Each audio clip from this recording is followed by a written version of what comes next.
चलिए सभी स्टूडेंट एक बार आ जाएंगे और बता देंगे कौन कौन ज्वाइन हो चुका है। ओके, साक्षी, कोमल, जोया, पूजा, साबा, हुसैन, करिश्मा, पंकज, आप लोग हो चुके हैं? बता दीजिएगा।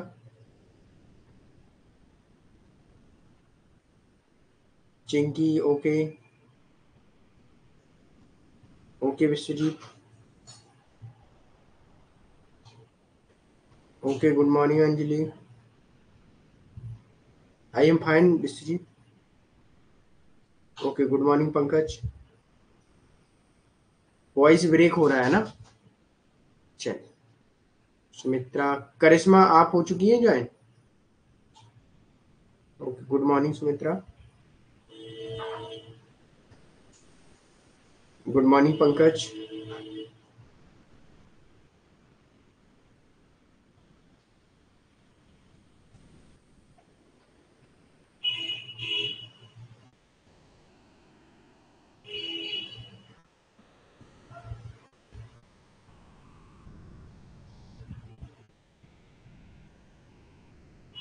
और कोई रह गया? वॉइस वीडियो पीपीटी क्लियर है?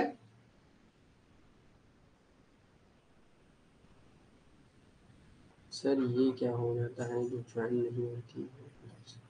कभी कभी ऐप अपडेट होता है इस वजह से। ओके, नेटवर्क इशू रहता है।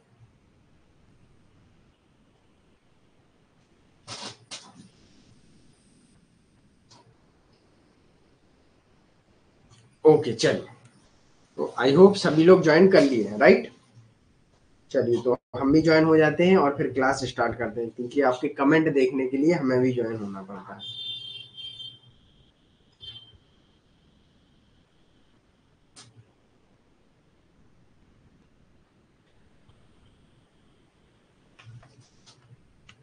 वॉइस वीडियो क्लियर है ना? चलिए, ओके, थैंक यू।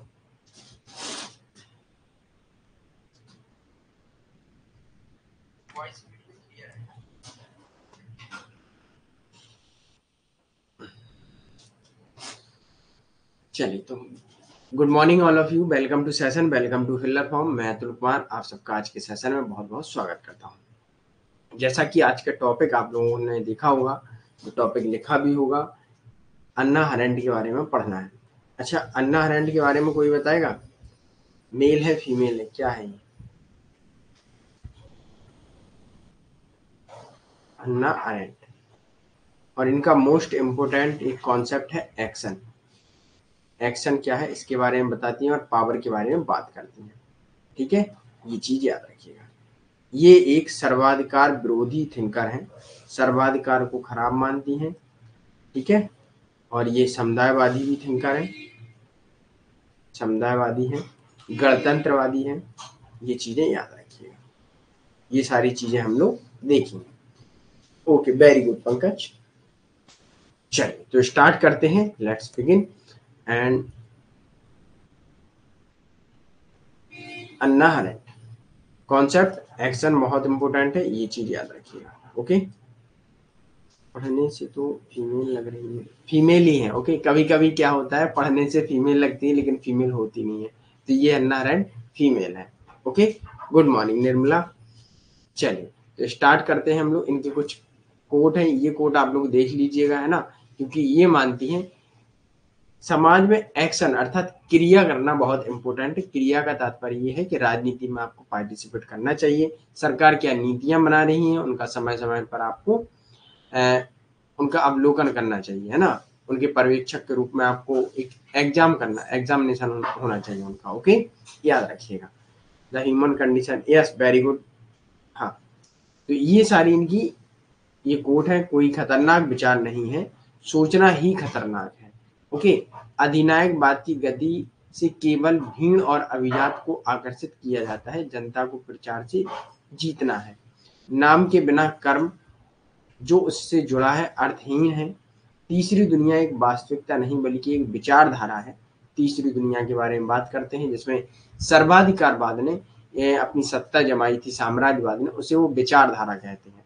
ठीक है, ये आपको समझ में आया होगा। मैंने कभी कभी कई क्लासों में आपको थोड़ा सा कॉन्सेप्ट बताया कि विचारधारा क्या होती है। जैसे मान लीजिएगा आपके यहाँ ब्रिटिश कॉलोनी जब आई थी, तो वो कहीं एक वास्तविक दुनिया नहीं थी, वो एक विचारधारा थी जिसने हमारे ऊपर, हमारे विचारों पर आधिपत्य कर लिया था।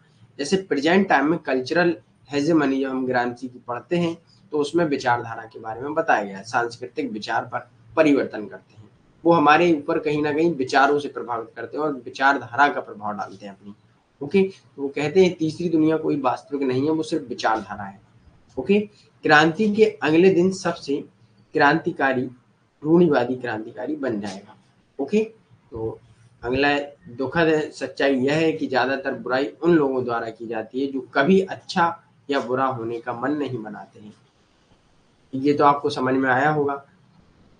ज्यादातर लोग बुराई किन लोगों द्वारा की जाती है? जो कुछ ना करेंगे ना करने देंगे, वही लोग बुराई करते हैं। ओके, चल, तो इंट्रोडक्शन थोड़ा हम देख लेते हैं। ये अमेरिकी आधुनिक अमेरिकी दार्शनिक है और अमेरिका की क्रांति को बहुत अच्छा मानती हैं। तो ये एक चीज याद रखिएगा, अमेरिकन रेवोल्यूशन को बहुत अच्छा मानती हैं। क्यों मानती हैं उसके बारे में बताती हैं, उसके बारे में हम लोग आगे चर्चा करेंगे।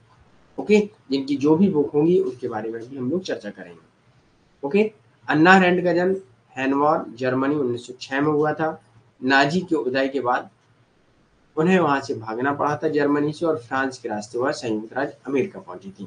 फिलहाल जन्म उनका कहाँ हुआ था? जर्मनी में, नाजीवाद जब हिटलर और मुसोलिनी का शासन था वहाँ। ठीक है, याद रखिएगा। वो मूलतः समुदायवादी है जिन्हें सरकार और नागरिकों के मध्य विद्यमान परंपराओं संबंधों को पुनः परिभाषित किया, है ना, रीडिफाइन किया, डेफिनेशन की उनकी। और एक चीज याद रखिएगा, समुदायवादी है, इस समाज में रहकर ही व्यक्ति का विकास और व्यक्ति अच्छा हो सकता है। ओके, जब हम लोग समुदायवादी विचारधारा के बारे में पढ़ेंगे तो ये कॉन्सेप्ट आपका क्लियर तभी होगा कि समुदायवादी क्या होता है। आई होप आप लोगों को इतना पता होगा कि समुदाय क्या होता है, एक कम्युनिटी क्या होती है ना, हर समुदाय के अलग अलग विचार होते हैं, ये भी आपको पता होगा। समुदायवादी विचारक ये मानते हैं कि आपका विकास जो है, आपके ऊपर आपकी स्वतंत्रताएं हैं, वो सिर्फ हम लोग कब प्राप्त कर सकते हैं? जब समाज में रहेंगे, जब एक समुदाय में रहेंगे, वो राज्य द्वारा ही हम लोग प्राप्त कर सकते हैं। इतनी बात ये कहती है। अगला, आधुनिक राजनीतिक विचारक जिन्होंने सार्वजनिक जीवन को महत्व दिया। सार्वजनिक जीवन को महत्व क्या दिया कि व्यक्ति अकेला स्वयं में रहकर विकास नहीं करता, जबकि वह सोशल लाइफ जो उसकी सार्वजनिक जीवन मतलब सभी लोगों से मिला जुला हो, उस हिसाब से व्यक्ति का विचार अच्छा और व्यक्ति का जीवन भी अच्छा होता है। ओके, अन्ना अरेंड दो थिंकरों से प्रभावित थी, Karl Jasper and Martin Heidegger, इनसे प्रभावित थी। तो ये सारी चीजें आपको याद करना है। यहाँ से एक क्वेश्चन बन सकता है, याद रखिएगा। क्वेश्चन कैसा बनता है कि वो किस विचारधारा से प्रभावित थी? तो अमेरिकी विचारधारा से प्रभावित थी। ओके, अमेरिकी क्रांति से प्रभावित थी। ओके, याद रखिएगा।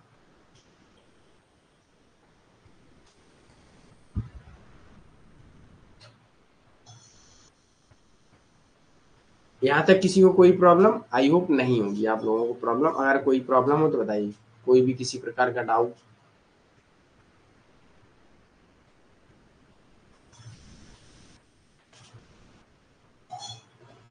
चलिए, तो हम लोग आगे बढ़ते हैं, पुस्तक के बारे में उनकी देख लेते हैं कुछ। Human condition, origin of toleration, totalitarianism, है ना, ऑन रेवोल्यूशन, ऑन वायलेंस। ये बुक आपको सीक्वेंस में याद करनी है, इनसे क्वेश्चन बार बार पूछे जाते हैं, इनकी पुस्तक का कालक्रम पूछ लेते हैं। Okay, between past and future, इसके बारे में भी बात करते हैं। ओके, अब आते हैं हम इनके राजनीतिक दर्शन को भी पढ़ते हैं, थोड़ा पॉलिटिकल फिलॉसफी इनकी देख लेते हैं, क्या ये बात करती है। तो अन्ना अरेंड कहती है मानव जीवन के लिए व्यक्ति का सार्वजनिक होना आवश्यक है। सार्वजनिक होने का लास्ट लाइन बस दो थिंकरों से ये प्रभावित थी और कुछ नहीं।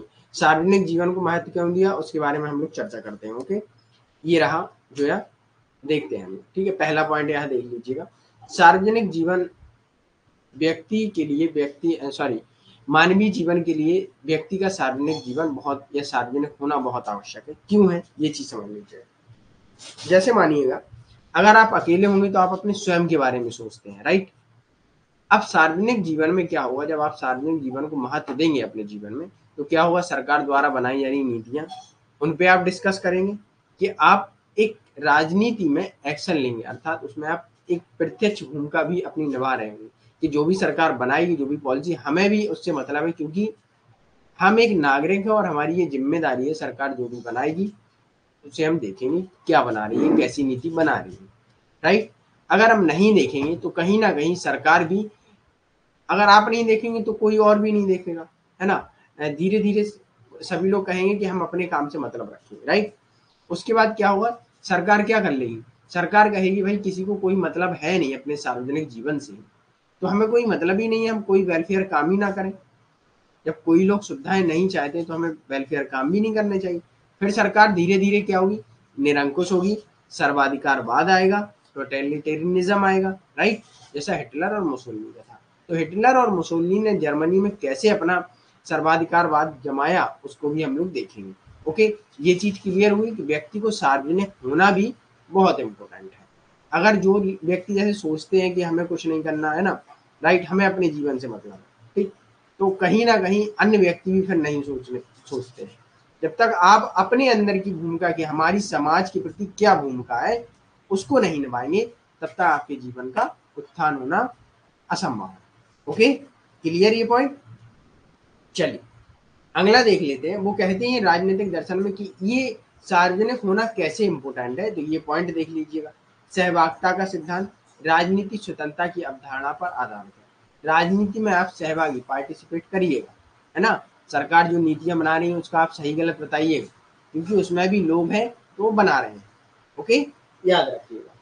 अगला पॉइंट है उसकी मानवीय गतिविधियों में बहुलता के सिद्धांत। अब वो कहती है कि मानव को अपनी गति का या अपनी बहुलता या अपनी गतिविधियों का यूज कैसे करना चाहिए उसके बारे में बात करते हैं। तो उसके बारे में उन्होंने ये कहा कि भाई आप लोग, पावर कब है, पावर कहीं गवर्नमेंट में नहीं है, पावर आप में निहित है। कैसे निहित है, जब आप लोग इकट्ठा हो जाएंगे तो पावर ऑटोमेटिक सुई जनरेस अर्थात स्वयं में उत्पन्न हो जाती है। जब आप लोग इकट्ठा होते हैं तब पावर आ जाती है, जब आप लोग अलग अलग होते हैं तब पावर नहीं होती। जैसे कि अगर कोई गवर्नमेंट नीति लाती है और आप एक लोग विरोध करते हैं, एक लोग सपोर्ट करते हैं, तो पावर बटी हुई है, राइट। कुछ पावर इनके पास है, कुछ पावर, अगर दोनों लोग एक साथ आ जाएंगे कि सरकार का विरोध करेंगे तो पावर शामिल हो जाएगी और पावर एक जगह इकट्ठा होकर सरकार को पीछे धकेल सकती है। ओके, ये होती है, वो कहते हैं पावर, याद रखिए। उनके मानवीय कार्यों का दार्शनिक मानवीय शास्त्रीय सिद्धांत है। वो व्यक्तियों को मुक्ति नहीं, व्यक्तियों को स्वतंत्रता देना चाहती हैं। ओके, मानवीय शास्त्र सिद्धांत में वो कहती हैं कि व्यक्तियों को स्वतंत्रता मिलनी चाहिए, ना कि मुक्ति। ओके, ये क्लियर यहाँ तक सभी का। चलिए एक बार थम्स अप दीजिए और उसके बाद हम लोग आगे बढ़ेंगे।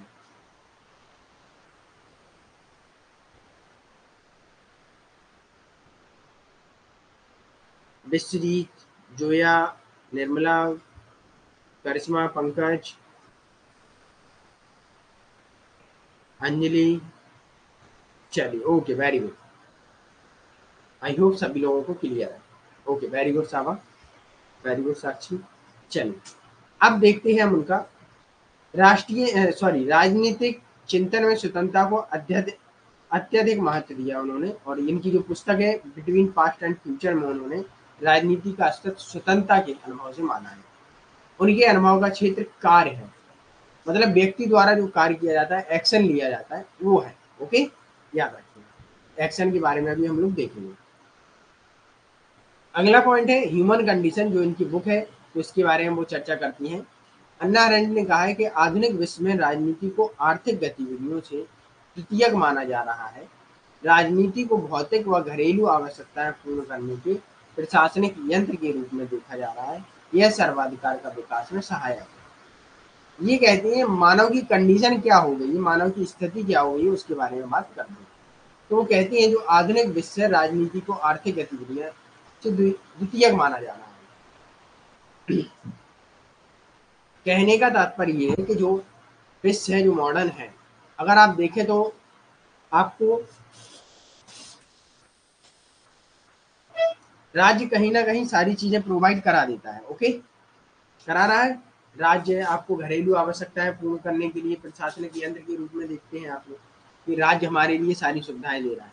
तो कहीं ना कहीं ये सारी चीजें हमें दे रहा है, तो कहीं ना कहीं राज्य हमारे लिए मान के चलिएगा, जैसे कोई भी व्यक्ति हो, ठीक है, मैं हूं, ठीक, मैंने आपके लिए कोई भी काम किया, सामने आपको अच्छा दिख रहा है, आपके लिए कल्याणकारी काम कर दिया, सामने आपको अच्छा दिख रहा है, लेकिन मैं पीछे आपके ऊपर अपना शासन भी जमाने की कोशिश कर रहा हूँ, राइट, सर्वाधिकारवाद ला रहा हूँ, ओके, अपना शासन जमाऊं ताकि आप हमसे बात करें, हमारी सारी बातें मानो, ओके, तो आप हमारी बात मानेंगे और आप हमारे कल्याणकारी जो भी काम होंगे उनको आप लेंगे, राइट, लेने के बाद आप हमारे किसी अन्य, मेरे द्वारा किसी किए गए अन्य कार्य का आप विरोध नहीं करेंगे। क्यों नहीं करेंगे? क्योंकि हमने आपके लिए कुछ ऐसी व्यवस्थाएं ला दी जिससे आपका भला हुआ, आपके काम सरल हुए, ओके,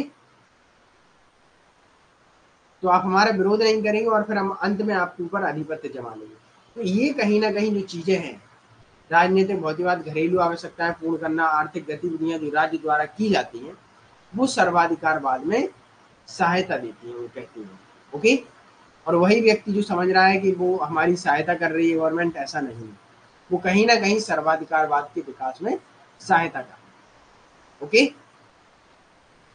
अगला पॉइंट है राष्ट्रीय क्षेत्र स्वतंत्रता गतिविधि का निर्णय क्षेत्र।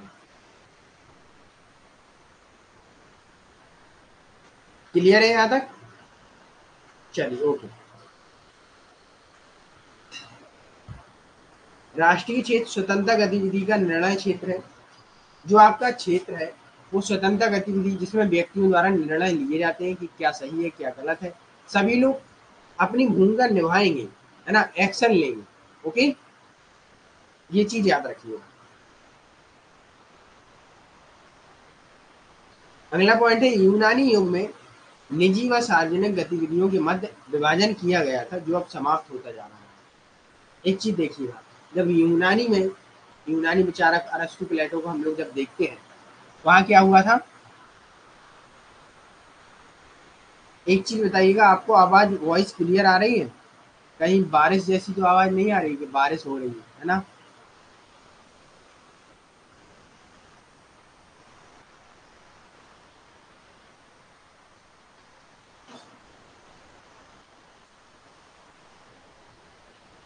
तो बारिश यहाँ बहुत तेज हो रही है, ठीक है, तो अब बारिश थोड़ा डिस्टरबेंस कर रही है हमारी क्लास में, है ना, तो अब आपको बारिश का भैया ये तो झेलना ही पड़ेगा, ठीक है, अगर ज्यादा प्रॉब्लम हो रही हो तो बताइए।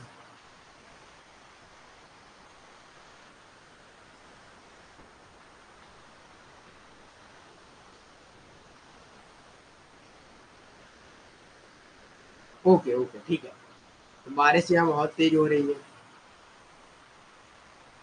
लखनऊ में हो रही है भाई, लखनऊ में हो रही है, ओके, ओके, चलो, तो देखते हैं यूनानी विचारकों ने क्या किया था कि प्राइवेट एंड सार्वजनिक दोनों गतिविधियों में, प्राइवेट एंड जो पब्लिक, सार्वजनिक दोनों कार्य थे, उनके मध्य विभाजन किया था कि हर एक व्यक्ति का अलग अलग काम होगा, राइट, लेकिन अब देखा जाए तो प्राइवेट एंड गवर्नमेंट दोनों, मतलब सार्वजनिक जो पब्लिकली है और जो प्राइवेट काम है, दोनों समाप्त होते जा रहे हैं, है ना, तो कहीं ना कहीं वहां सर्वाधिकारवाद उत्पन्न हो जाता है, अन्ना अरेंट कहती है। Okay okay, thank you sir. चलिए, दूसरा पॉइंट है अन्ना अरेंट, प्लेटो व मार्क्स जैसे विचारक राष्ट्रवाद के विरोधी विचारक हैं, क्योंकि मार्क्स ने, अब हमने आपको मार्क्स के बारे में पढ़ा था, अन्ना अरेंट ने कहा मार्क्स और प्लेटो राष्ट्रता विरोधी है, जो नेशनैलिटी के बारे, नेशनैलिटी का विरोध करते हैं। कैसे करते हैं? मार्क्स ने क्या कहा था कि सर्वहारा वर्ग को स्वतंत्रता मिलनी चाहिए, सिर्फ एक वर्ग का भला चाहते हैं, राइट, लेकिन अन्ना अरेंट कहती हैं कि भैया सभी व्यक्तियों को स्वतंत्रता मिलनी चाहिए, ओके। फिर आते हैं प्लेटो, प्लेटो ने क्या कहा था, एक व्यक्ति एक काम करेगा, दूसरे कार्य में उसकी कोई भी भूमिका नहीं होगी, ओके, याद रखिएगा, ठीक है, क्लियर है यहाँ तक? प्लेटो ने यहाँ तक कि सभी व्यक्तियों को राज्य के अधीन ही रखा था कि एक व्यक्ति एक काम करेगा, ओके, तो अन्ना अरेंट ने इन दोनों की आलोचना की। अगला पॉइंट है अन्ना अरेंट का मानना था कि राजनीति का आशय शक्ति प्राप्त करना ना होकर न्याय और सम्मान प्राप्त करना है, व्यक्ति को स्वतंत्रता प्राप्त करनी है, लोकतंत्र का समर्थन करती है। और उन्होंने ये भी बताया शक्ति और सत्ता में अंतर भी बताया, शक्ति, सत्ता, बल, इन सब में उन्होंने अंतर भी बताया कि क्या अंतर होता है। तो वो कहती हैं हमारा राजनीति का मतलब ये नहीं है कि हम शक्ति प्राप्त करें, है ना, पावर को अचीव नहीं करना है, बल्कि हमें क्या करना है, न्याय और सम्मान। ओके, याद रखिए। ओके, गुड करिश्मा, उड़ीसा में भी बारिश हो रही है। ओके, यस निर्मला, मैं यूपी से। चल, अगला क्वेश्चन, अगला आते हैं हम लोग, राज्य व व्यक्ति का संबंध वो बताते हैं। देखिए राज्य मैंने आपको कई बार बताया, राज्य क्या है, एक हिंसा करके अपनी सत्ता जमाता है। ओके, तो द ओरिजिन ऑफ टोटलिटेरियनिज्म अर्थात सर्वाधिकारवाद की उत्पत्ति के बारे में ये बात करती है कि सर्वाधिकारवाद का विरोध भी करती है कि ये कैसे होता है और क्यों होता है। तो ये एक आतंक पर आधारित है।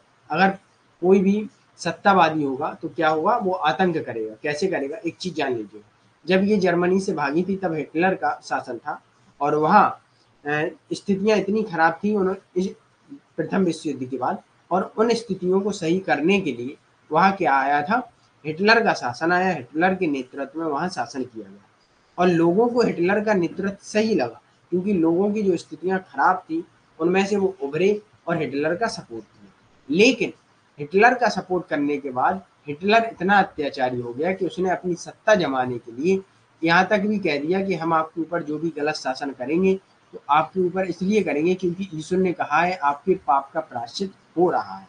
ओके, हम अपनी राष्ट्रीयतावाद ला रहे हैं, हम राष्ट्र का, एक राष्ट्र के बारे में काम कर रहे हैं, तो सारे लोग सही मानेंगे क्योंकि उनको अपनी, उनकी जो खराब स्थिति थी उससे उसने उभारा था, सब पे कंट्रोल करके उससे उभारा, उसने आर्थिक समृद्धि प्राप्त की, सब कुछ किया, ठीक है। और अंत में वो जाके सर्वाधिकारवाद हो गया, जिससे कि जो भी डिसीजन होंगे, यहाँ तक कि लोगों का कपड़ा पहनने तक का, लोगों की दैनिक दिनचर्या भी क्या होगी, सब वही तय करता था कि आप इतने बजे उठेंगे और इतने बजे तक काम करेंगे, इतने बजे घर में रहेंगे। पेपर भी पढ़ते थे तो आप हिटलर के आदेश अनुसार पढ़ते थे, और क्या पढ़ना चाहिए हिटलर ही आदेश देगा, ये था उस समय।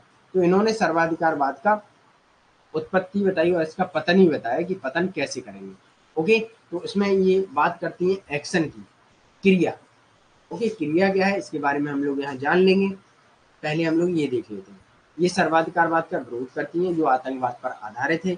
ये व्यक्ति के सभी जीवन पर नियंत्रण कर लेता है, जैसा कि अभी हमने आपको बताया है, राइट। इसमें व्यक्तियों की स्वतंत्रता, अधिकार सब कुछ समाप्त हो जाता है ना। अभी हमने एकदम सिंपल भाषा में बताया, आपकी देसी भाषा में, है ना। चल, अगला पॉइंट है सर्वाधिकार पूर्ण प्रभुत्व द्वारा समूची मानवता की व्यक्तित्व का विनाश किया जाता है। मानवता का भी विनाश कर दिया जाता है।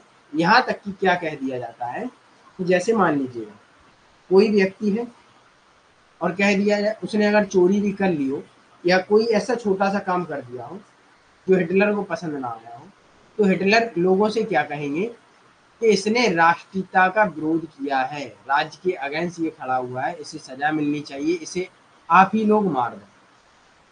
तो मानव के अंदर जो मानवता थी उसको भी ये खत्म कर देते हैं। ओके, ये चीज है।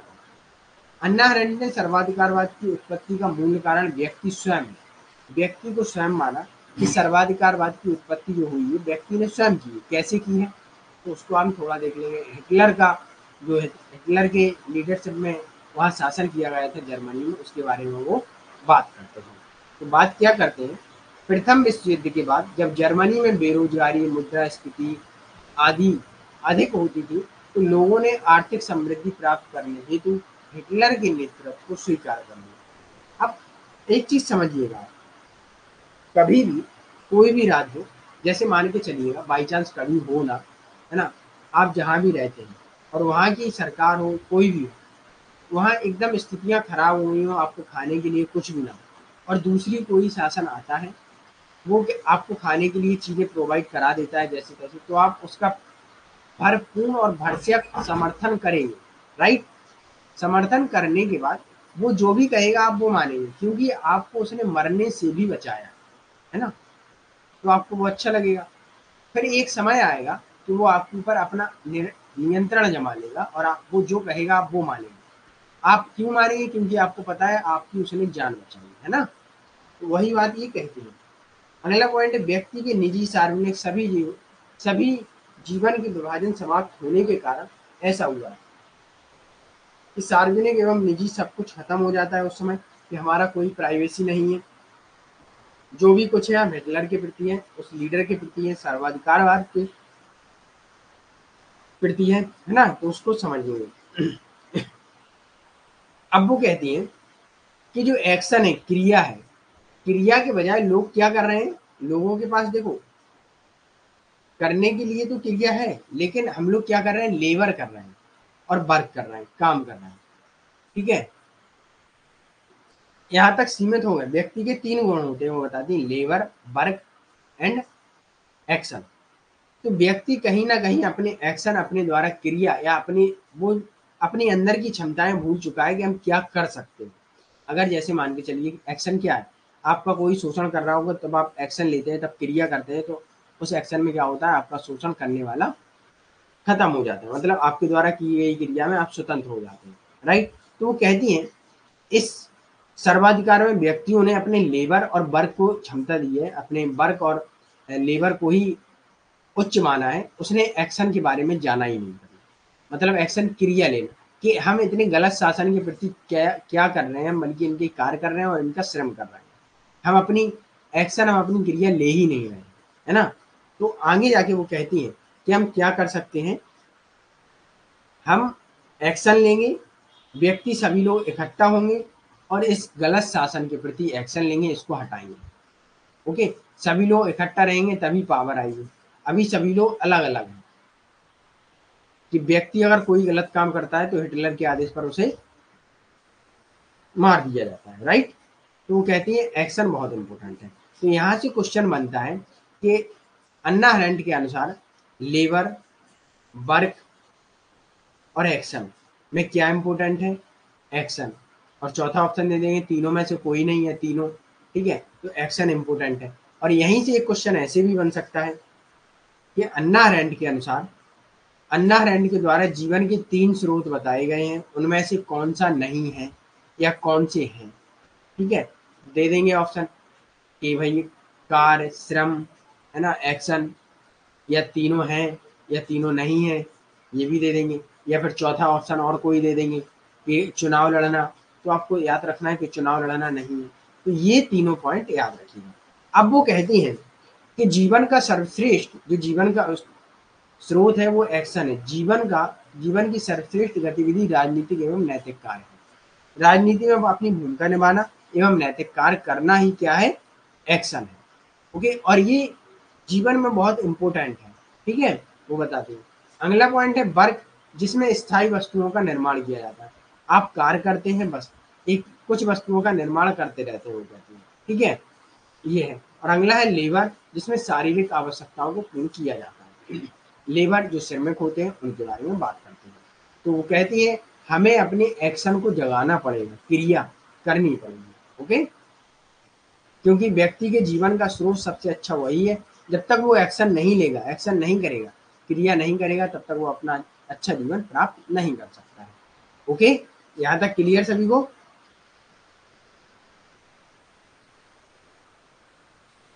आई होप आप लोगों को यहाँ तक क्लियर हो गया होगा। चलिए एक बार थम्स अप दीजिए और उसके बाद आगे बढ़ते हैं। Okay, very good.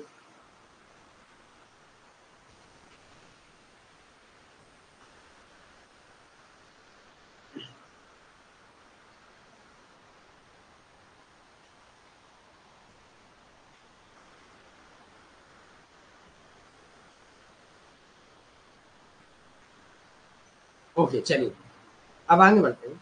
वो कहती हैं अतः प्रतिदिन कार्य करना पड़ता है, मानव की ये आवश्यकताएं पशुओं के समान है।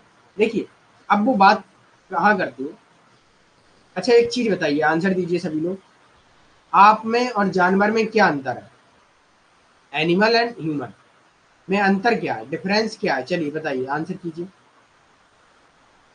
अगर आपको ये अंतर समझ में आ गया कि दोनों में क्या है, तो आपको अन्ना अरेंड का कॉन्सेप्ट पूरा क्लियर हो जाएगा। ठीक है, चलिए बताइए।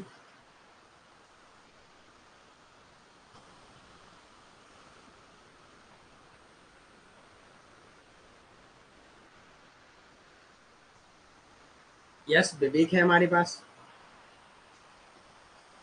एक्शन है हमारे पास, ओके, हम सोच सकते हैं, ओके वेरी गुड।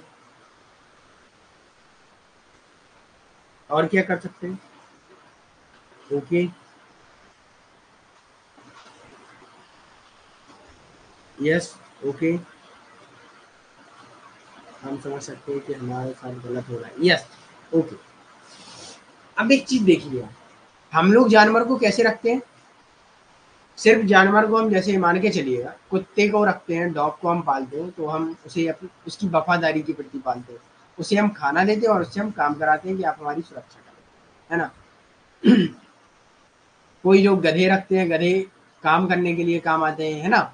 ये माल ढोने के लिए काम आते हैं। मतलब जानवर क्या होता है, जानवर का शोषण होता है। हम लोग कहते हैं हम लोग एनिमल लवर है, ऐसा कुछ नहीं है, एनिमल लवर नहीं है कोई। कहीं ना कहीं उससे अपना काम कराने के लिए उसको अपने नियंत्रण में रखते हैं। तो जानवर के प्रति आप कौन हुए? आप एक सर्वाधिकारवादी हुए, राइट? कि जानवर आपके नियंत्रण में है, कि जानवर कितने बजे कहाँ जाएगा, क्या करेगा, क्या खाएगा, क्या पिएगा, ये सब। जानवर आपके प्रति कोई एक्शन नहीं ले सकता है, तो वो अपना वर्क कर रहा है, अपना काम कर रहा है और वो अपना लगा हुआ है, ठीक है। लेकिन ह्यूमन जो होगा, मानव होगा, वो सर्वाधिकारवाद के प्रति एक्शन भी ले सकता है। उसे पता होगा कि हमारी ये स्वतंत्रता का हनन हो रहा है, तो हम क्या कर सकते हैं? एक्शन ले सकते हैं, है ना? ये मानव की क्षमता है। तो वो कहती हैं, अन्ना अरेंड कहती हैं कि जो मानव कोई भी एक्शन नहीं लेता है, एक्शन की प्रक्रिया में भाग भी नहीं लेता, वो जानवर के समान है। क्योंकि जानवर भी ऐसा ही करते हैं, उनको बस काम दे दो, वो काम करते रहेंगे और खाने को दे दो, वही लोग कर रहे हैं। जब तक आप एक्शन नहीं लेंगे तब तक आप मानव नहीं हैं, ओके, याद रखिए। अब वो अगला पॉइंट, यदि मानव अपनी शक्ति का सामूहिक प्रयोग करे तो स्वतंत्रता को बनाए रखने के लिए सार्वजनिक गतिविधियां या सक्रिय भागीदार तथा भविष्य में सर्वाधिकारवाद की पुनरावृत्ति संभव नहीं है। अब वो कहती हैं कि भैया जो एक्शन है आपके पास, उस शक्ति का आप सामूहिक प्रयोग कर लीजिएगा तो आपका जीवन में या भविष्य में, फ्यूचर में कभी भी क्या नहीं होगा? शोषण नहीं होगा, न सर्वाधिकारवाद आपके ऊपर आधिपत्य जमाएगा, ओके। इसलिए उनकी between past and future, past क्या है और फ्यूचर क्या है आपका, इन दोनों के बीच में आपको अंतर करना है। और आपको कुछ जो बीच में है, बिटवीन है ना, उसके बीच में अगर आप कुछ क्रियाएं कर लेंगी तो आपका फ्यूचर अच्छा होगा, नहीं होगा तो फिर आपका जैसा पास्ट है वैसा ही गुजरेगा आपका, ओके, क्लियर? तो वो एक्शन को बहुत इंपॉर्टेंस देती है। आई होप आप लोगों को अब समझ में आ गया होगा एक्शन कॉन्सेप्ट क्या है ना? क्लियर? और पावर भी आ गया होगा समझ समझ में आपको, है ना? अब इनकी पावर को थोड़ा और देख लेते हैं, पावर क्या है ना? चलिए, कॉन्सेप्ट ऑफ पावर, यहां तक क्लियर है सभी को? Okay very good. Sakshi, Anjali, आपको विश्व विश्वजीत है क्या है नाम, पूजा, पंकज, साथी, विश्वजीत,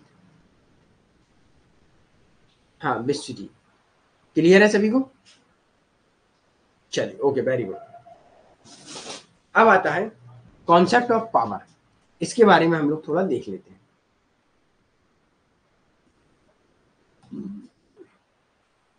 अच्छा, पावर क्या है, कोई भी बताए, पावर क्या है? चलिए बताइए।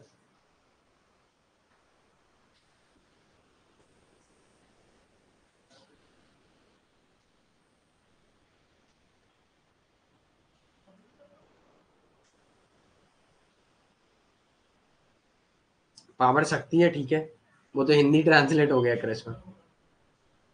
हिंदी ट्रांसलेट नहीं करना है, बताना है पावर क्या है, मीनिंग बताना है पावर की। यह सत्ता, अपने हिसाब से दूसरों के करा कारवाओं के,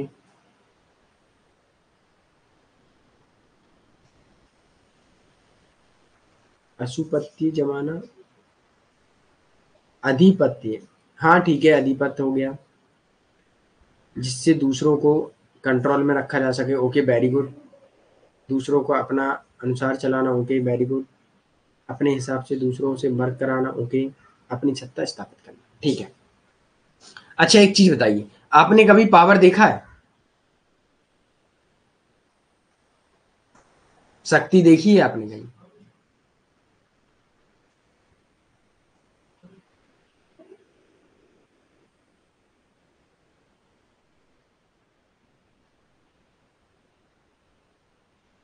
कहाँ देखी है?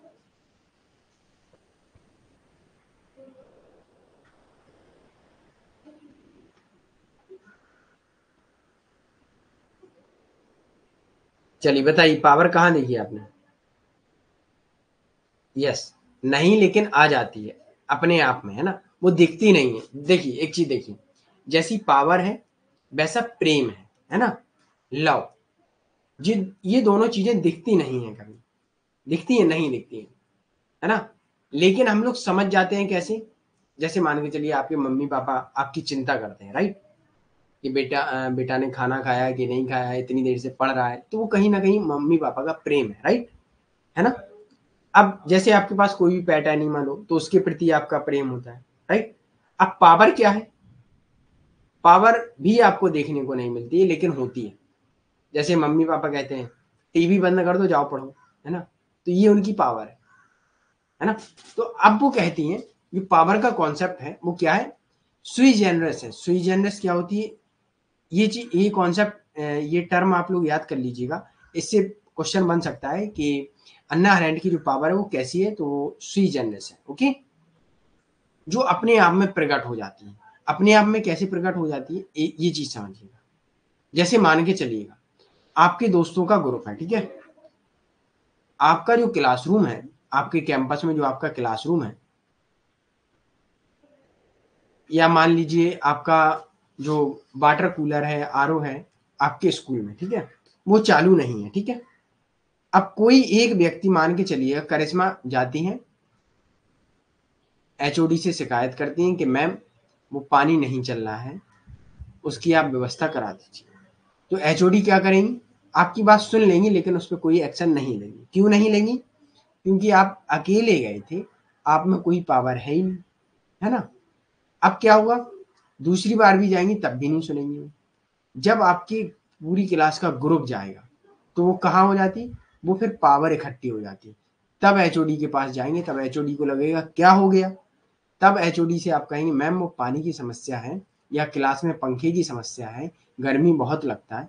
तो एचओडी तुरंत एक्शन लेंगी और 2 घंटे के अंदर नल सही हो जाएगा आपका पानी वाला, है ना। तो ये आपकी पावर है, सुई जनरस, जो अपने आप में प्रकट होती है, राइट। जब वो कहती हैं कि शक्ति कब उभरती है? जब व्यक्ति लोग अपने आपस में आ जाते हैं, है ना, तब हो जाती है। और शक्ति कब बिखर जाती है? जब यही ग्रुप जो है वापस जाके सब अलग अलग हो जाएंगे, तो ये पावर घट जाएगी। ओके, एक छोटा सा एग्जाम्पल और लीजिए। एक लकड़ी होती है तो उसमें कोई पावर नहीं होती है, उसे हम जलाएंगे भी तब भी लौ कम आएगी, आएगी, तब आपका नुकसान नहीं होगा, आप तब नहीं जलेंगे, है ना। और जब लकड़ियों का कई सारा गट्ठा होगा, लकड़ियों का बंडल होगा, और उन्हें आप साथ तोड़ेंगे तो नहीं नहीं टूटेंगे। क्यों नहीं टूटेंगे? क्योंकि वो आपस में मिल गए और वहां पावर जनरेट हो गई, है ना। और उन सबको एक साथ जलाएंगे तो आग इतनी हो जाएगी कि कोई भी जल सकता है ना। तो ये है पावर। कहने का तात्पर्य ये होगा कि आप सिंगल रहेंगे, आप अपने निजी क्षेत्र में लौट जाएंगे, तब पावर आपकी गायब हो जाती है। जब आप एक साथ आ जाते हैं तब पावर आ जाती है। Okay, clear? संगठन में शक्ति है। यस, ओके, याद रखिए। तो उन्होंने यही कहती है पावर ये है। अब वो कहती है सर्वाधिकारवाद को हटाने के लिए हम सबको एक साथ आना पड़ेगा, तभी ये चीजें और ये हमारा शोषण खत्म होगा। अगला पॉइंट है अन्ना अरेंट शक्ति के विश्लेषण के लिए एक अभूतपूर्व दृष्टिकोण समझती है और शक्ति को अन्य शब्दों में बताती है। वो कहती हैं शक्ति क्या है ना। शक्ति और सामर्थ्य में वो अंतर बताती हैं। तो कहती हैं कि शक्ति व्यक्ति की विशेषता है, परंतु शक्ति सामूहिकता से जुड़ी है। जो शक्ति है, और शक्ति में सामर्थ्य कब होगा? जब वो समूह से जुड़ी होगी तभी होगी। ओके, ये व्यक्ति की विशेषता है, ये आपको प्रकृति से मिलती नहीं है, बल्कि ये आपकी एक विशेषता है। जब आप इकट्ठा होते हैं, समूह में आते हैं, तब आपके पास पावर आ जाती है ना। फिर अगला पॉइंट करती है वो difference between power and force. शक्ति और बल में अंतर या करती हैं। वो कहती हैं बल अर्थात फोर्स, जैसे हमारे अंदर ताकत जो आती है वो प्राकृतिक रहती है। कोई मोटा होता है, कोई पतला होता है, वो प्राकृतिक घटना है ना? कि बलपूर्वक हमने आपको डरा दिया और हमने अपनी शक्ति से आपको डरा दिया, तब वो चीज अलग हो जाएगी। तो वो कहती हैं जो बल है वो प्राकृतिक घटना है। ये चीज याद रखिएगा, यहाँ से क्वेश्चन बनते हैं असैसन रीजन वाले, है ना? बल प्राकृतिक घटना है और प्रकृति में बल है, जबकि शक्ति सामाजिक घटना है। ओके, प्रकृति में शक्ति नहीं होती, प्रकृति में बल होता है। शक्ति सामाजिक घटना होती है, शक्ति समाज में होती है। ओके, अगला शक्ति और हिंसा में अंतर। हिंसा राज्य करता है और सत्ता से जुड़ी है। राज्य अपनी हिंसा द्वारा अपना शासन जमाता है, जैसे सर्वाधिकारवाद, उसने अपनी हिंसा के द्वारा अपना राज्य जमाया। ओके, जो सत्ता से जुड़ा हुआ है। जबकि लोगों में क्या होता है, लोगों में शक्ति होती है, जिसमें क्या होता है प्रयोग, वो हिंसा का कभी प्रयोग नहीं करते। अब एक चीज देखिएगा, जब भी सरकार के प्रति कोई भी आंदोलन किया जाता है, क्या हिंसा की जाती है उसमें? नहीं की जाती, तब भी वो पावरफुल होता है। जैसे माना जाए किसान आंदोलन किया गया था, तो कहीं ना कहीं वो पावरफुल था, इसलिए तो सरकार को पीछे हटना पड़ा, राइट? सरकार ने अपना भी प्रयोग किया, सरकार ने थोड़ा बहुत हिंसा का भी प्रयोग किया, भाई बैरिकेड भी लगा दिए उन्होंने, है ना? वाटर कैनन भी स्टार्ट कर दिए थे, सब कुछ कर दिया था। सरकार ने कहीं ना कहीं हिंसा का प्रयोग किया, आर्मी का, पुलिस का प्रयोग किया, तो ये हिंसा के साधन है। ओके, लेकिन किसानों ने अपनी पावर का यूज किया। उन्होंने अपने आंदोलन में बैठ के भैया टेंट लगाए, खाना पीना दिन रात वहीं हो रहा है, महीनों चल रहा है आंदोलन। तो उनमें कहीं ना कहीं वो पावर थी, इस वजह से जो सत्ता थी, पॉलिटिक्स थी, राजनीति थी, वो पीछे हट गई। ओके, तो वो कहती है शक्ति में पावर, शक्ति जो है, पावर है, वही सबसे अच्छा है, एक्शन है वो अच्छा है। ओके, क्लियर है यहाँ तक कि एक्शन कैसे होता है? आई होप आप लोगों को क्लियर हो गया होगा। चलिए आगे बढ़ा जाए, क्रांति का विचार देख लेते हैं हम लोग।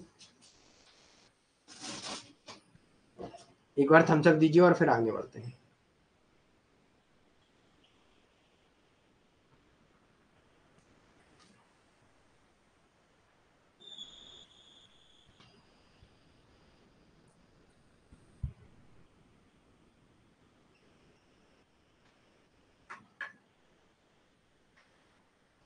ओके,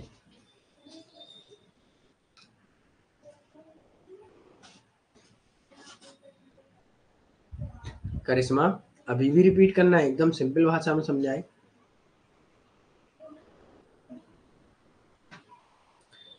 वो कहती है पावर क्या है, एक बार और समझ लीजिएगा। राज्य हमेशा अपना काम कराने के लिए हिंसा पुलिस का काम करता है, लेकिन जनता अपना काम कराने के लिए क्या करती है? जनता इकट्ठा होकर आंदोलन करती है, जो अहिंसा पूर्वक होती है। ठीक है, इतना सा याद रखना है। ओके, चलिए क्रांति का विचार ऑन रेवोल्यूशन में वो देती हैं। वो कहती हैं क्रांति क्या है, लोग का मुख्य उद्देश्य क्या है? मुक्ति दिलाना है, मुक्ति दिलाना नहीं अपितु स्वतंत्रता दिलाना। स्वतंत्रता और मुक्ति दोनों अलग अलग होते हैं।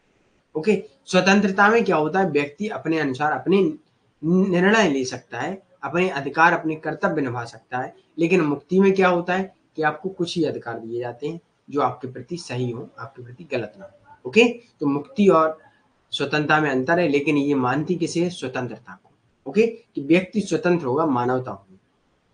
ओके, एक चीज याद रखिएगा, ये यहाँ फ्रांसीसी और अमेरिकी क्रांति का तुलनात्मक अध्ययन किया है, लेकिन अमेरिकी क्रांति को अच्छा मानती हैं, अमेरिकी क्रांति को बहुत अच्छा मानती हैं। क्यों मानती हैं? क्योंकि वो कहती हैं कि अमेरिका की जो क्रांति हुई है उसमें एक्शन का यूज किया गया। उन्होंने स्वतंत्रता समानता के अधिकारों की जो मांग की थी, उसमें किसी भी लोगों ने हिंसा का प्रयोग नहीं किया है ना? उसमें सरकार के प्रति उन्होंने धरने किए हैं, आंदोलन किए हैं, वो अहिंसा पूर्वक थी। इसीलिए वो उसको अच्छा मानती कि वहां लोग सारे इकट्ठे थे और उन्होंने अपना एक्शन अपने अंदर जो इकट्ठा होकर वो पावर दिखाई, और जिससे सरकार ने उनको अधिकार दिए समानता स्वतंत्रता के, है ना? समानता स्वतंत्रता कि ये सारे अधिकार दिए, पॉलिटिकल राइट दिए, इकोनॉमिक राइट दिए, ये सारे जो अधिकार दिए वो उनकी कहीं ना कहीं पावर से पीछे हटी सत्ता, तभी इनको मिले हैं। ओके, इसीलिए वो अमेरिका क्रांति को अच्छा मानती हैं। अब आता है फ्रांसीसी क्रांति। फ्रांसीसी क्रांति की एक वो कहानी बताती है कि उसमें कि लेबर जिसमें मूल उद्देश्य समाज में पूर्ण सामाजिक आर्थिक परिवर्तन था। फ्रांसीसी क्रांति में क्या था, पूंजीपति और आर्थिक वो सर्वहारा वर्ग थे, वो लोग पूरे समाज को चेंज करने की बात करते थे और हिंसा से निर्माण करते थे कि हिंसा करेंगे तभी आवश्यक है और हिंसा आवश्यक है। इसीलिए उन्होंने मना कर दिया था कि फ्रांसीसी क्रांति खराब है, क्योंकि वो हिंसा का सपोर्ट नहीं करती है। क्यों नहीं करती हैं, आपको स्टार्टिंग में बताया कि हिंसा राज्य द्वारा की जाती है, समाज द्वारा नहीं, व्यक्ति द्वारा नहीं की जाती है। ओके, इसलिए उन्होंने मार्क्स की भी आलोचना की। मार्क्स हरदम क्रांति की बात करते हैं कि ये व्यवस्था में हटानी पड़ेगी, दूसरी व्यवस्था बनानी पड़ेगी और हिंसा का प्रयोग हमें करना पड़ेगा। ओके, तो अमेरिका की क्रांति की वो अमेरिका की क्रांति अच्छी क्यों मानती हैं, आई होप आप लोगों को पता होगा, ये हमने बताया है ना, अभी अभी बताया, पहले नहीं। ठीक है, चलो आगे बढ़ते हैं, थोड़ा जल्दी जल्दी करेंगे, है ना, क्योंकि टाइम भी हो रहा है। अगला पॉइंट है सर्वाधिकारवाद के प्रति अन्ना अरेंड का दृष्टिकोण। तो द ओरिजिन ऑफ टोटलिटेरियनिज्म, इसमें हमने आपको स्टार्टिंग में बताया था कि कैसे सर्वाधिकारवाद की उत्पत्ति होती है ना, और कौन करता है, कैसे करता है। ये सिर्फ किसके बारे में है, हिटलर के बारे में। इसे थोड़ा पढ़ लीजिएगा। ओके, इसे आप पढ़ेंगे और जिन लोगों को पहले नोट्स मिल गए होंगे वो लोग पढ़ के आए होंगे। जो भी नहीं आएगा कल के सेशन में हम लोग डिस्कस करेंगे वहां। ओके, नहीं तो फिलहाल हम लोग देख लेते हैं। ये एक आतंकवादी विचारधारा है जिसमें सत्ता का प्रयोग होता है, अर्थात बल का प्रयोग होता है ना, बल मतलब हिंसा का प्रयोग होता है, जिसमें एक दल के शासन को वैधता प्राप्त की जाती है। इसमें असीमित बल प्रयोग किया जाता है, क्योंकि अगर जनता नहीं मानती है बात तो जनता के ऊपर दंड भी दिया जाएगा, उसे बात मनवाते हैं ये लोग, ऐसा करते हैं, है ना। इसके समर्थक ऐसे होते हैं कि राजनीतिक व्यवस्था के निर्माण का नारा देते हैं कि हम राजनीतिक व्यवस्था को अच्छा बना रहे हैं, आपका शोषण होगा, ये वो फलाने का। सीधी सी बात, हिटलर का शासन होता है। ओके, जैसे मान लीजिएगा चाइना में, है ना, एक पार्टी का डोमिनेंस रहता है। ओके, चलिए अगला पॉइंट है, ये सारा आप लोग पढ़ लीजिएगा, नहीं आता है समझ में तो आप लोग कल हमें बताइएगा, है ना, तो कल की क्लास में हम लोग उसको देख लेंगे। सर्वाधिकारवाद का कैसे होता है और कैसे उसे हटाना है, इसके बारे में हमने आपको स्टार्टिंग में डिस्कस किया है, ये सिर्फ आपको पढ़ना है। अब अगला आता है समुदायवादी एवं गणतंत्रवादी विचार। यहाँ तक सभी को क्लियर है। कल्पना मैंने आपको बताया था, यूटोपियन जो विचार करते हैं जैसे मार्क्सवादी कि भविष्य में ऐसा होगा, ऐसा ही सर्वाधिकारवादी है कि ऐसा होना चाहिए, ऐसा होगा, लेकिन होता नहीं, है ना, जो सिर्फ कल्पना करते हैं। ओके, अब समुदायवादी एवं गणतंत्रवादी विचार उनके देख लेते हैं अन्ना अरेंड के। अन्ना अरेंड कहती हैं राजनीति सिद्धांत की परंपरागत श्रेणी में विभाजित नहीं किया जाता है, इसलिए ना तो उन्हें उदारवादी कहा गया, ना ही उन्हें समाजवादी। यह स्पष्ट है कि अन्ना अरेंड एक फांसीवादी की प्रबल विरोधी है। फांसीवादी, नाजीवादी और सर्वाधिकारवादी ये सब एक ही है, ठीक है, याद करिएगा। ये हमने आपको जो क्लास की थी फ्री यूट्यूब चैनल पर, तो उसमें आपको ये कॉन्सेप्ट मिल जाएगा, उसमें सर्च करिएगा फासिज्म बाई अतुल कुशवाहा, ठीक है, या फासिज्म अतुल कुशवाहा के नाम से सर्च करेंगे तो वहां आपको मिल जाएगा। ओके, वो फ्री होगा, उसे आप देख लीजिएगा कि उसमें क्या है। तो ये सर्वाधिकारवाद का विरोध करती है, फांसीवाद, सर्वाधिकारवाद और नाजीवाद एक ही विचारधारा है, ठीक है। तो इसका ये विरोध करती हैं और इनको उदारवादी भी नहीं कह सकते हैं हम लोग, है ना ही समाजवादी कह सकते हैं। ये समुदायवादी गणतंत्रवादी हैं और सर्वाधिकारवाद का विरोध करती हैं। ओके, तो ये इनको हम किसी एक विचारधारा में नहीं रख सकते हैं, ये चीज याद रखिएगा। इन्होंने व्यक्तिगत स्वतंत्रता को अत्यधिक महत्व दिया है, इसीलिए इन्हें मानवतावादी भी कहा जाता है। व्यक्ति को सदैव नैतिक एवं सामुदायिक प्राणी भी कहा है, तो इसे इसलिए इनको समुदायवादी भी कहा जाता है। व्यक्ति प्रधान एवं अणुवादी समाज की आलोचना की है।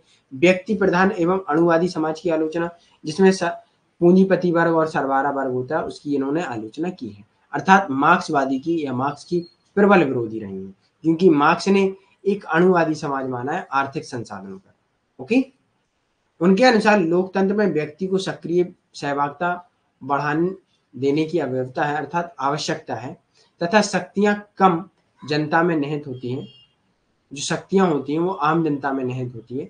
इसीलिए भारत में क्या कहा जाता है, जनता सर्वोपरि है ना, प्रेमबल में लिखा है जनता सर्वोपरि। जो भी होगी जनता का शासन होगा, जनता के द्वारा होगा, है ना। तो ये भी बात करती है शक्ति जो है वो जनता में निहित होती है, सरकार में नहीं होती है। इसलिए जनता की सहमति एवं लोगों का समर्थन सरकार के संचालन का मूल आधार है।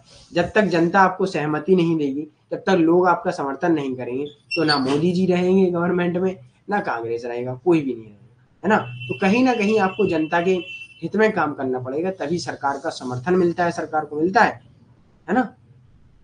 तो जनता में पावर होती है, वो कहती है। ओके, तो ये चीज याद रखिएगा, पावर किसमें है। चलिए आंसर कीजिए, पावर किसमें है, जनता में, है ना। सहमति द्वारा व्यक्ति के विचारों में परिवर्तन करना शक्ति है। जब सहमति के द्वारा लोगों के विचारों में परिवर्तन कर देते हैं, वो आपके पास शक्ति है ना। चलिए आगे बढ़ते हैं। राजनीति के अरस्तु के विचारों का उन्होंने समर्थन किया है। क्यों किया है, क्योंकि वो कहती हैं कि उन्होंने राजनीतिक क्षेत्र में नैतिकता का पर्याप्त माना है और अरस्तु के विचारों से वो प्रभावित है, प्लेटो की आलोचना की है। राजनीति एक्शन का क्षेत्र है, उन्होंने दास प्रथा का समर्थन नहीं किया है। राजनीति अर्थव्यवस्था में सर्वोच्च है, अर्थव्यवस्था से सर्वोच्च सार्वजनिक गतिविधियां हैं। दास प्रथा का अरस्तु ने सपोर्ट तो किया है दास प्रथा का, लेकिन उन्होंने एक सिस्टमैटिक तरीके से बताया उस दास प्रथा से आप बाहर भी निकल सकते हैं। जब कोई भी मालिक के अंडर काम करता है, कोई भी दास, तो जब वो सीख जाएगा तो वहां से अलग हो सकता है। इसीलिए वो अरस्तु के बारे में अच्छा बोलती हैं और अरस्तु का समर्थन भी करती हैं, है ना, याद रखिएगा। Okay, very good. Hannah Arendt की आलोचना भी की जाती है, और क्यों की जाती है इसके बारे में हम लोग थोड़ा देख लेंगे। तो देखते हैं, मानव गतिविधियों को वो क्रमिक विभाजन करना गलत है। कई परिस्थितियों में निर्धारित करना कठिन हो जाता है कि किस विशेष कार्य को विशेष गतिविधि से रखा गया है। वो कहती हैं, अन्ना अरेंट की आलोचना क्यों की जाती है। अन्ना अरेंट एक्शन के बारे में बात करती हैं कि सभी लोगों को वो रखना चाहिए कि अपने समूह में इकट्ठा होकर अपनी शक्ति को पहचानें और एक्शन क्रिया करें, है ना। तो कभी कभी ये पता नहीं चलता है कि हो सकता है गवर्नमेंट, जैसे मान लीजिएगा गवर्नमेंट स्टार्टिंग में क्या होता है, आपको लगेगा कि वो हमारे साथ गलत कर रही है, राइट, लेकिन आगे जाके उसके परिणाम अच्छे हों तो आपको लगेगा कि हाँ गवर्नमेंट ठीक कर रही है, राइट। जैसे मान लीजिएगा आपको स्टार्टिंग में जियो फ्री मिला था, तो आपने कहा गवर्नमेंट अच्छा कर रही है, तो आपने कोई भी वो नहीं किया। आज जियो आपको महंगा होता जा रहा है, तो आप कह रहे हैं गवर्नमेंट ने गलत किया, हमको पहले क्या दे दिया, पहले हमें जुमला पहना दिया, फिर उसके बाद हमें लूट लिया, है ना। तो और इस चीज का कारण क्या है, इसके कुछ अच्छे भी टर्म है। क्या है अच्छी बातें, अगर जियो सस्ता नहीं होता तो कोई भी नेट से नहीं जुड़ पाता, है ना, नेटवर्क से नहीं जुड़ पाता। तो जोड़ने के लिए सस्ता किया गया, फिर उसमें उसका पैसा लिया गया, तो एकदम से हम लोग इतने जल्दी समय में डिजिटल नहीं हो पाते। इसीलिए इसके ये अच्छे कारण है कि हम लोग जल्दी से डिजिटल हो, है ना। ओके, ये चीज समझनी है हमको। तो इस वजह से इनकी आलोचना की गई है कि हो सकता है कभी कभी गवर्नमेंट आगे भविष्य के बारे में अच्छा सोचती है, लेकिन तुरंत में लिए गए निर्णय उनके गलत होते हैं, और उन्हीं निर्णय के अनुसार अगर आप आंदोलन करते हैं, आप अपनी शक्ति का प्रयोग करते हैं इकट्ठा होकर, तो भविष्य में जो अच्छा होने वाला है वो नहीं हो सकता है, ठीक है। इसलिए उनकी आलोचना की गई। अगला पॉइंट, अमेरिकी क्रांति का एकमात्र सर्वोत्तम उदाहरण है। वो कहती हैं अन्ना अरेंट की अमेरिका क्रांति अच्छी मानती है ना, और यह पूर्णतः स्वीकार करना कठिन है क्योंकि फ्रांसीसी क्रांति ने भी दुनिया में व्यापक तरीके प्रभावित की। इसमें भी इनकी आलोचना की गई क्योंकि अन्ना अरेंट ने कहा है कि जो अमेरिका की क्रांति वो ही बहुत अच्छी थी, फ्रांसीसी की क्रांति को, फ्रांसीसी रेवोल्यूशन को बहुत गलत कहा है। तो अगर एक चीज देखिएगा, अमेरिका क्रांति ठीक है, वहां की जो परिस्थितियां थी उस हिसाब से किया गया, राइट, ये चीज समझिएगा। जैसे मान लीजिएगा अमेरिका की जो भी परिस्थितियां थी, वहां लोग थोड़े पढ़े लिखे थे, उन लोगों ने आराम से काम किया, ठीक है, और वहां जो शासन करने वाले भी थे वो भी थोड़े समझदार थे कि लोगों को हमें अधिकार देना चाहिए। तो आज जैसे फीमेल के राइट की बात करती है, तो कहीं ना कहीं अमेरिका में उपज हुई है और अमेरिका से धीरे धीरे देशों में फैल रही है, राइट। कोई भी नया राइट आता है तो कभी ना कभी आप देखिएगा वहां अमेरिका में पहले उपजता है, फिर देश में फैलता है। क्यों फैलता है, क्योंकि कहीं ना कहीं लोग समझदार होते हैं, इस वजह से थोड़ा राइट के प्रति, लोगों को मानवता के प्रति, है ना, तो अमेरिका की क्रांति भाई शांतिपूर्वक हो गई। अब फ्रांसीसी में क्या था, वहां लोग एक दूसरे का शोषण हो रहा था, है ना, और जब शासन सत्ता के द्वारा जमाया गया हो, हिंसा के प्रति जमाया गया हो, तो हिंसा से ही हटता है। और अमेरिका में शासन हिंसा से नहीं जमाया गया था, वो आराम से लोगों के द्वारा ही जमाया गया था, इसलिए वो लोगों की बात मानते हैं।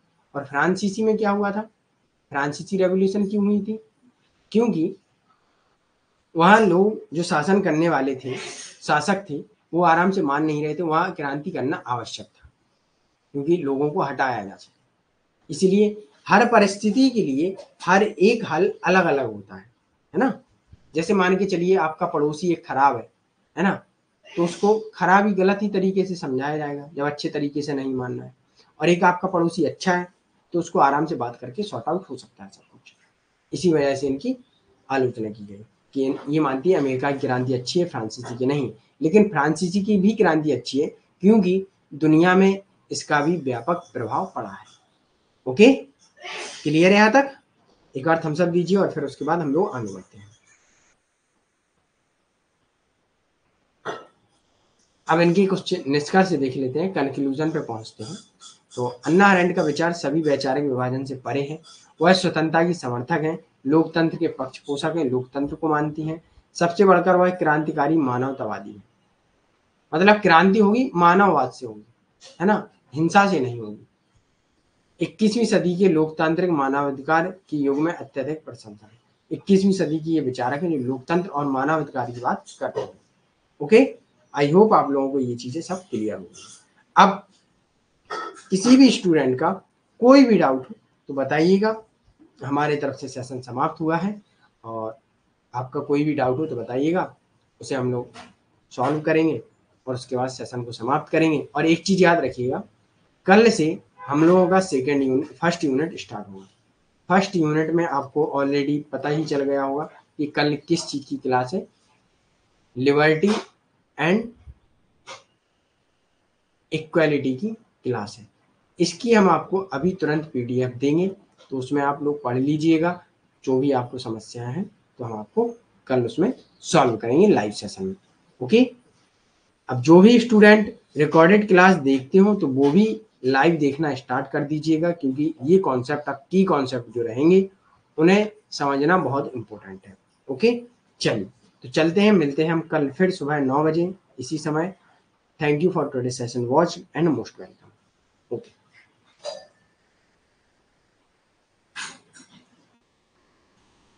सर इस क्लास का पीडीएफ है?